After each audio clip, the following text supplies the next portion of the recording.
Hello सांग मैंने नमस्कार जय जगन्नाथ मो मो पुएट वेलकम करुचु आमर आउ गोटे रिफ्रेशिंग ब्लॉग को आम आज बनायापी जाऊँ अति सहज उपाय दोसा से पुणी घरे जदि घरे आमको दोसा मिल जाऊँ तो बाहर खायार कौन ही दरकार तो चलतु बनइबा। फास्ट मु कड़े किसी तेल दे देती आउ किसी गोटा सोरिष दे देती किसी कंचा लंका आउ किसी भुर्संग पत्र आउ तादे छोट छोट कटा होता किसी रसुण ताकू टिके भाजी नेला तापरे आमे पियाज देदेबा। पियाज को लाइट ब्राउन हवा जाए आमे भाजवा बेसी भाजबानी कहीं आमको टिके क्रांची दरकार। तापरे पियाज ये भाजी होची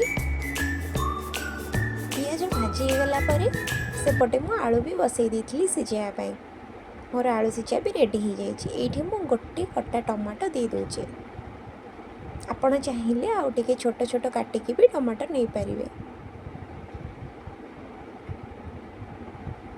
तापरे मुझे किसी गुंड मसला दूची जो मुझे देती काश्मीरी रेड चिली पाउडर आउ गरम मसाला।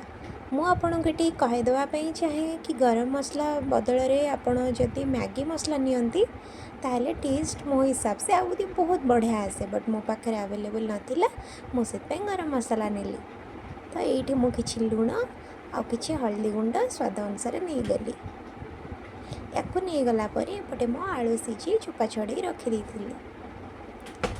या आम पोटाटो मैशर मैश करवा।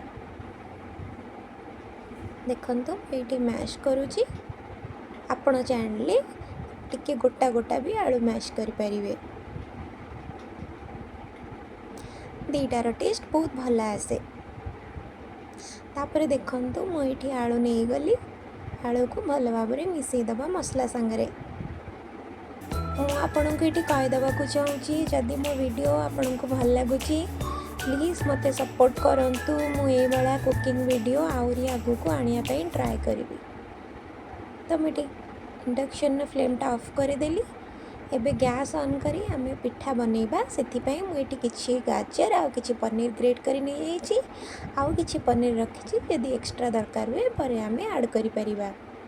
तापर देखंतु मुझे डोसा बनाऊँगी मत एत भलसे बनई आसेनी मो हिसाब से बनाऊँगी आपण हिसाब से पतला मोटा करें। तापर किसी सोरिष तेल देदेबा आउे ये आलू मसला पूर को देदेबा। आलू मसला पूर देलापर से आम ग्रेट करके रखी गाजर आउ पनीर को भी देदेबा। तापरे मु किछि कटा पियाज ऐड करछि आपण जदि पियाज रसुण न खाउथिबे ताहले रसुण आउ पियाज दीटा जाक को आपण स्किप करि परिबे। टेस्ट इक्वल आसे आ बहुत भल आसे। गोटे मसला सी होची मैगी मसला ताकू देले आपनका टेस्ट बहुत बढ़िया बढ़ी जाए। एबे देखंतु मु एटा को पलटै देली आउ मोर रेडी बहुत ही बढ़िया टेस्ट थिला। देखा next video till then bye.